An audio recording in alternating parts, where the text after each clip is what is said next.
Vamos a leer el versículo 1 solamente.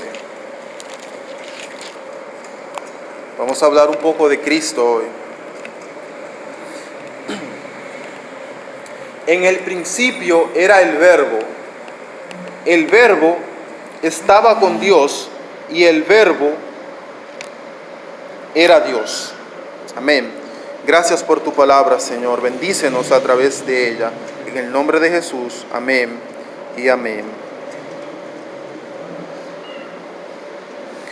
El Verbo de Dios se titula el mensaje que quiero predicarles hoy. Si tú lees atentamente el libro de Juan, si tú lees los evangelios atentamente, tú pronto te darás cuenta que el evangelio de Juan es muy diferente a los otros. No en vano, a los otros evangelios se le conoce como evangelios sinópticos. Dígase Mateo, Marcos y Lucas.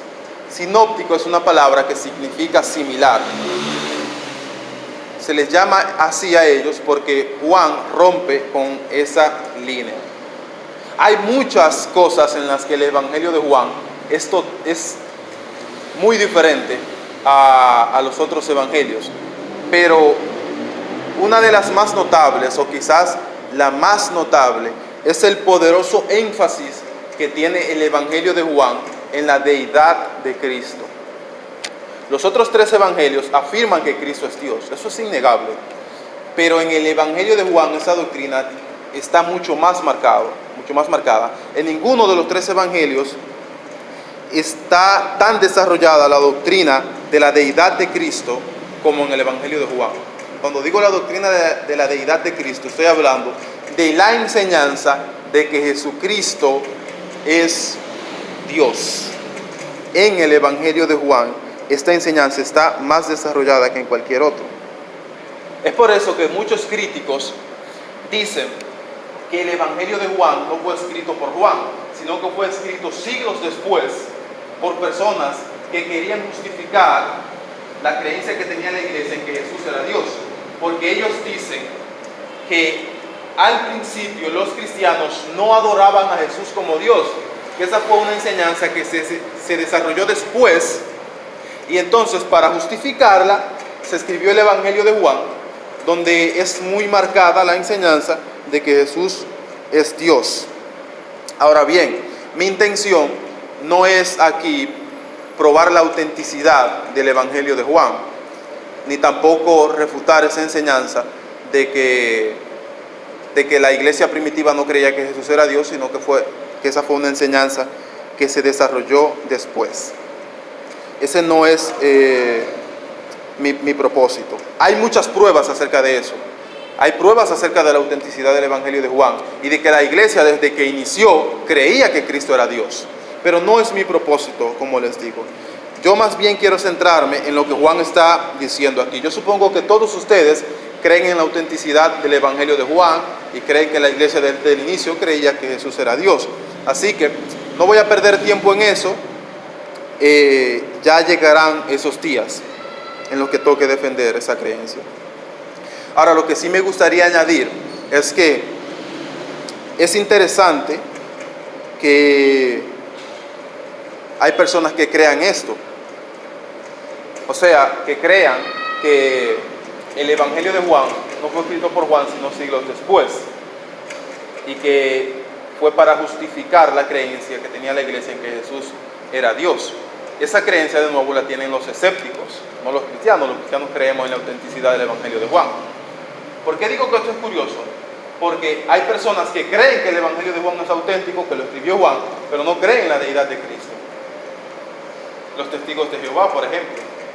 Entonces, hasta los escépticos aceptan, cuando leen el evangelio de Juan, dicen, no, ahí se enseña que Jesús es Dios. Ahora, ellos lo que no creen que el evangelio sea auténtico.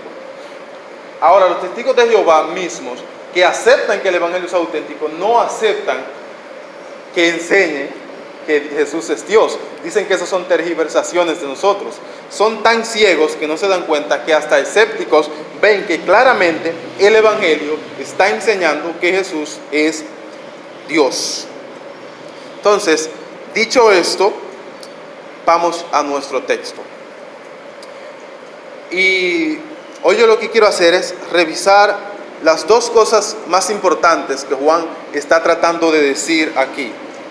Primero, que a pesar de guardar una distinción con Dios, el verbo es Dios mismo. O sea, el verbo es Dios. Y segundo, que este verbo, por el mismo hecho de ser el verbo, el logos de Dios, es la manifestación, la revelación, la comunicación directa de Dios con los hombres. Primero, el verbo es Dios en esencia. El verbo es Dios. Vamos a revisar las tres afirmaciones que hace el texto para nosotros poder ver que Juan está diciendo que el verbo es Dios. El pasaje primero dice, en el principio era el verbo. Esa es la primera afirmación. La segunda es, el verbo estaba con Dios. Y la tercera, el verbo era Dios. Primero, en el principio era el verbo. Este principio del cual se habla no se refiere a que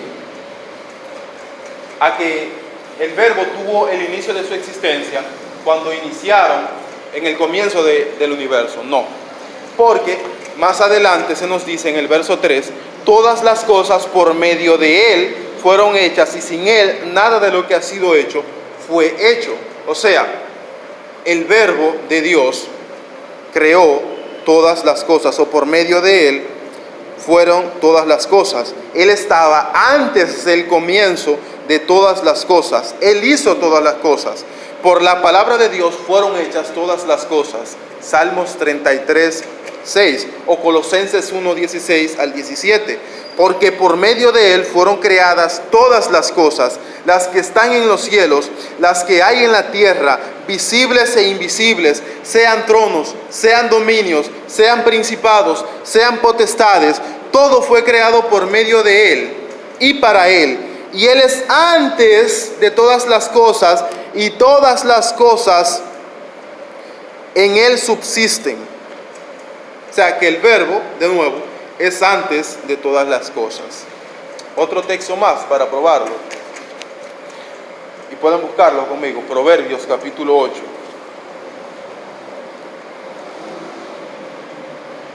Proverbios capítulo 8, desde el verso 27. Si quieren también yo se los leo, para que entiendan el texto. Nosotros estamos hablando del verbo, no el verbo simplemente como una cosa. El verbo aquí está personificado, quiere decir que se está hablando del verbo como una persona. Aquí en este pasaje que yo voy a leer, en estos versículos, se está hablando de la sabiduría, pero no la sabiduría como una característica o un atributo de Dios, sino la sabiduría personificada. Es decir, se habla de la sabiduría como una persona. De hecho, la misma sabiduría toma la palabra y habla como si ella fuera una persona. En Proverbios capítulo 8, verso 27, dice la sabiduría misma hablando. Cuando Él aún no había hecho la tierra, ni los campos, ni el principio verso 27 es, cuando Él formaba los cielos, allí estaba yo. Cuando Él trazaba el círculo sobre la faz del abismo, cuando afirmaba los cielos arriba, cuando afirmaba las fuentes del abismo, cuando fijaba los límites del mar para que las aguas no trascendieran su mandato, cuando establecía los fundamentos de la tierra, con Él estaba yo ordenándolo todo. Yo era su delicia cada día y me recreaba delante de Él todo el tiempo. O sea, está hablando de la sabiduría aquí, que es el mismo verbo de Dios también. Y está diciendo que estaba observando cómo fue hecha la creación de Dios. O sea, cuando el versículo dice, el verbo estaba en el principio, no se está refiriendo a que fue hecho en el principio, sino a que ya estaba, existía eternamente. Esta palabra entonces, principio, hace referencia a la eternidad pasada. El verbo es eterno, lo que significa que siempre ha existido y siempre siempre existirá, como testifica el Salmo 102. Desde el principio tú fundaste la tierra y los cielos son obra de tus manos. Ellos perecerán, mas tú permanecerás, y todos ellos como una vestidura envejecerán, como un vestido los mudarás y serán mudados, pero tú eres el mismo y tus años no acabarán. Eso es en el Antiguo Testamento.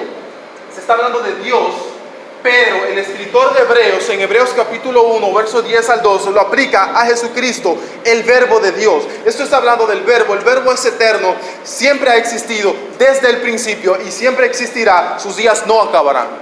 Es eterno. Pero estas palabras también nos recuerdan a Génesis capítulo 1.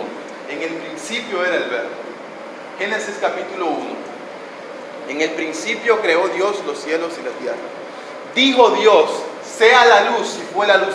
Esta palabra de Dios con la que Dios crea todo es el verbo de Dios, por medio del cual fueron creadas todas las cosas.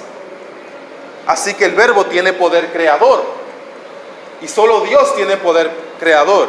Entonces, ¿qué? El verbo es Dios. La segunda afirmación dice, el verbo estaba con Dios. El verbo era Dios, el verbo estaba, perdón, el verbo era en el principio, el verbo estaba con Dios. Esta frase, si bien parece ser la prueba definitiva de que el verbo no era Dios, porque se dice que estaba con Dios, si alguien podría decir, pero esa es la prueba de que no es Dios, porque si estaba con Dios, quiere decir que Dios estaba ahí y aparte estaba el verbo. El verbo estaba con Dios, entonces no es Dios mismo. Pero no, quien piensa así yerra al no comprender el poder y la sabiduría de la palabra de Dios. Porque cuando se dice que estaba con Dios, se está hablando de una semejanza que hay entre el verbo y Dios el Padre. O sea, le confiere un lugar de igualdad con Dios. Nosotros podríamos traducir dinámicamente este verbo, este versículo. Dinámicamente quiere decir que no es literal, palabra por palabra, sino lo mismo pero con diferentes palabras. O sea, el verbo estaba con Dios, podríamos decir cara a cara con Dios. Eso es lo que quiere decir el verbo, en la frase, cara a cara con Dios. Le confiere un lugar entonces de igualdad y está hablando de la similitud que hay entre el Padre y el Verbo. Como dice el Salmo 110, siéntate a mi diestra hasta que ponga a tus enemigos por estrado a tus pies. Siéntate a mi diestra que Dios le dice al Mesías, al Rey ungido, es Dios señalando la igualdad que guarda consigo mismo ese Rey, ese Mesías, el Verbo de Dios. Guarda una igualdad con Dios, porque lo sienta a su derecha. Es igual a Dios. El Verbo es Dios. Entonces, ¿por qué se hace una distinción? La distinción que se hace aquí, según la teología correcta, es que Dios es un ser en esencia, pero existe en tres personas: Padre, Hijo y Espíritu Santo. Eterno es el Padre, eterno es el Hijo, eterno es el Espíritu Santo. Omnipotente es el Padre, omnipotente es el Hijo, omnipotente es el Espíritu Santo. Increado es el Padre, increado es el Hijo, increado es el Espíritu Santo. Y sin embargo, no son tres eternos, sino un eterno. No son tres omnipotentes ni tres increados, sino solo un increado. Esta es la santa doctrina de la Trinidad, que todo aquel que niegue está próximo a perecer y ser condenado. Entonces, esta es la legítima distinción que se hace. Por eso se puede decir que el Verbo es Dios mismo y que también estaba con Dios. La tercera afirmación es: el Verbo era Dios. Esta es clara y directa. Se está diciendo que el Verbo era Dios. Punto. Ahora bien, algunas traducciones herejes ponen: el Verbo era un Dios. Si nosotros revisamos el original y lo analizamos y lo estudiamos, nadie está justificado para siquiera pensar que puede traducirse de esa manera. No es el verbo era un Dios, era el verbo era Dios. De hecho, en el original el predicado está antes del sujeto. No dice el verbo era Dios, dice Dios era el verbo. Hay más fuerza y más énfasis en esa afirmación. Se afirma más poderosamente que el verbo es Dios mismo. No hay duda de ello cuando nosotros vamos a la palabra de Dios sin prejuicios. Entonces, el verbo era Dios. Y es Dios. Ahora, el verbo, primero es Dios en esencia, ahora es Dios manifestado. Puede decir, pero qué obvio, Yomar, si es Dios en esencia, claro que es Dios manifestado. No necesariamente, porque Dios puede permanecer oculto sin manifestarse. Los deístas creen que Dios creó el universo y se apartó de él, lo echó a andar y nosotros vivimos por nuestra cuenta. Dios no es un Dios personal, no es un Dios que entra en relación. Dios está apartado, creó el universo y ya. Eso creen los deístas. No es así. Dios se ha manifestado. Pudiera ser así, es posible que Dios cree un universo y que no se relacione con él, pero no es así. Dios se ha manifestado y eso lo vemos aquí. Algo que nosotros no hemos analizado es el significado de la palabra verbo. ¿Por qué Juan usa esta palabra, el verbo, el logos en griego, que es de donde nosotros tomamos nuestra palabra lógica? El verbo, la palabra de Dios. ¿Qué significa esta palabra? Algunos de ustedes pueden intuirlo ya por lo que hemos venido diciendo. Los griegos la utilizaban para muchas cosas, para la razón. Por eso de nuevo tomamos la palabra lógica. De ahí lógica viene de logos, la misma palabra que está utilizando Juan para hablar de Cristo. Ahora también habla de comunicación, y en ese sentido, en varios sentidos más, pero en ese sentido es el principal en el que Juan se está refiriendo aquí. Cristo es la comunicación de Dios con nosotros. Cristo es Dios expresado, o Dios expresándose o revelándose a nosotros. Cristo, como verbo de Dios, es su revelación, la más plena manifestación de Dios a los hombres, la plena manifestación de su deidad a nosotros. Ese es el verbo. Dios hablando, Dios manifestándose hacia nosotros. A Dios nadie le ha visto jamás. El unigénito Hijo que está en el seno del Padre, Él le ha dado a conocer. Dice el mismo pasaje ya en el verso 18. Porque como les decía, Dios bien pudo no haberse dado a conocer, pero Él sí se dio a conocer a través del verbo de Dios, quien es la imagen del Dios invisible, el primogénito de toda creación, según Colosenses 1:15. Dios es totalmente incomprensible para el hombre, pero podemos conocer a Dios cuando Dios se manifiesta a sí mismo a nosotros. Y Dios se ha manifestado de diferentes maneras a través de la historia. Quizás la principal a través de su creación, como dice Pablo en Romanos capítulo 1, verso 20, que las cosas invisibles de Él, su eterno poder y deidad, se hacen claramente visibles mediante las cosas hechas, de modo que los hombres no tienen excusa, porque Dios se ha manifestado. Pero la revelación más perfecta es Cristo, no ni siquiera la creación de Dios, sino Cristo mismo.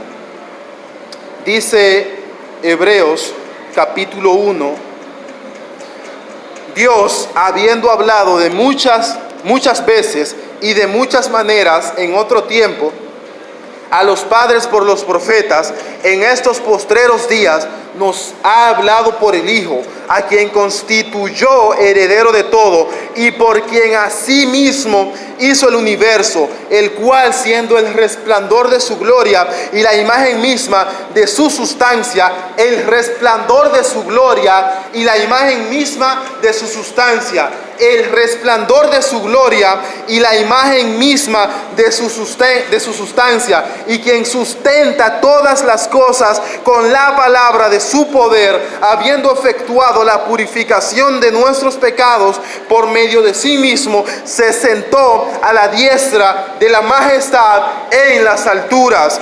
Cristo es la manifestación perfecta de Dios, la manifestación más exhaustiva en la que Dios se nos ha manifestado. Todas las revelaciones antiguas son pequeñas ante esta. Todas eran un pálido reflejo de Cristo. Todos los profetas esperaban a Cristo, y Él es a quien tú y yo tenemos.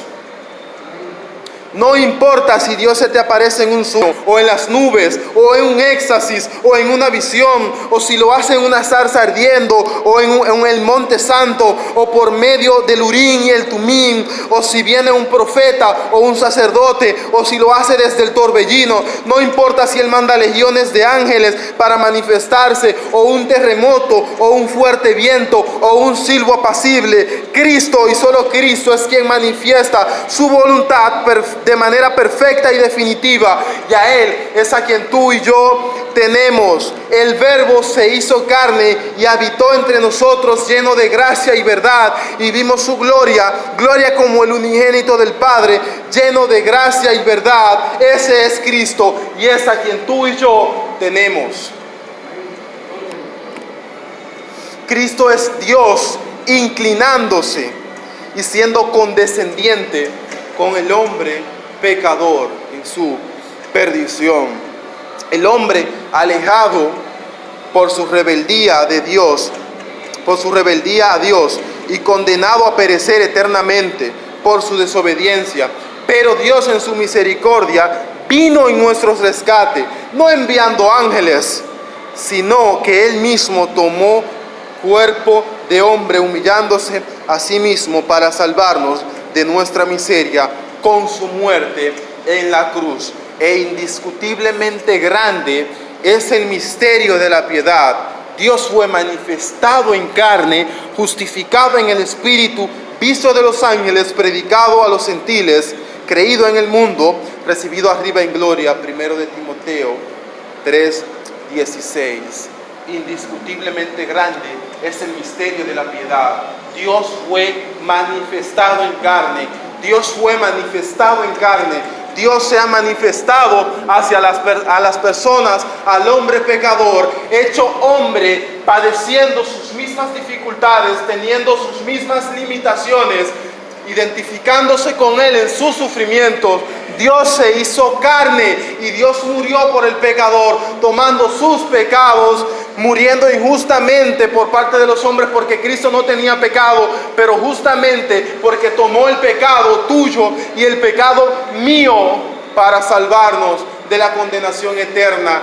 Dios se ha manifestado en Cristo y ha mostrado su voluntad, su amor, su gracia, su misericordia, su justicia en ese perfecto hombre que vivió hace 2000 años atrás, que murió, que resucitó, que subió a los cielos y aún vive e intercede por nosotros y se conduele de nosotros en nuestras debilidades, y que puede salvarte de tus pecados.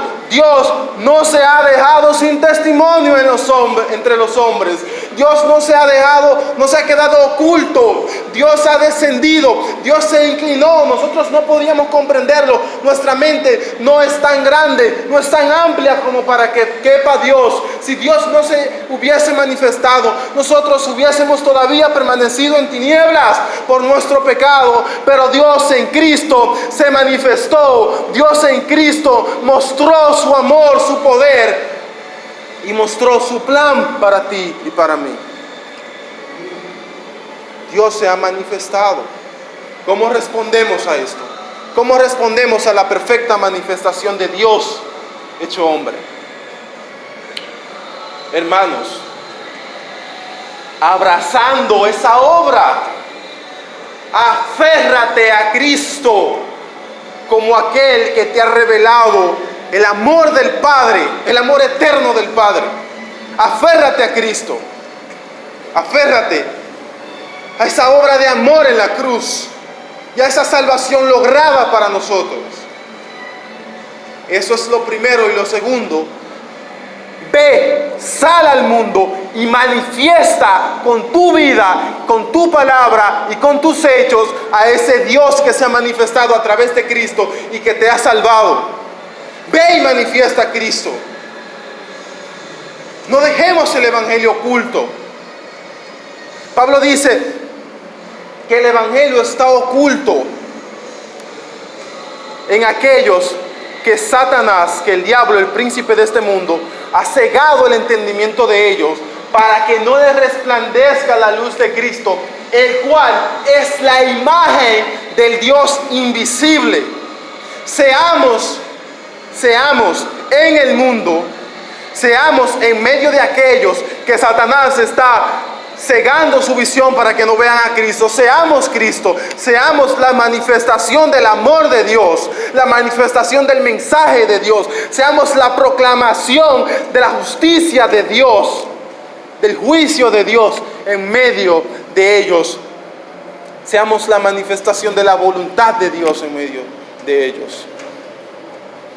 Es la única manera en la que podemos responder adecuadamente a lo que Cristo ha hecho, manifestando a Dios.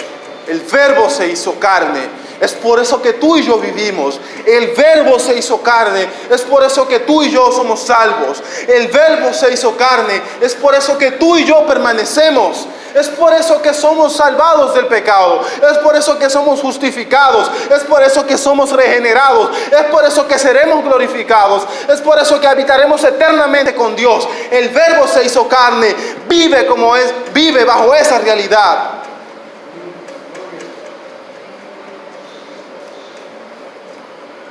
Seamos exponentes de esto al mundo.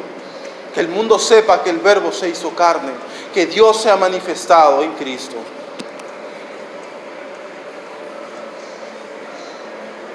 Gracias, Señor, por tu palabra.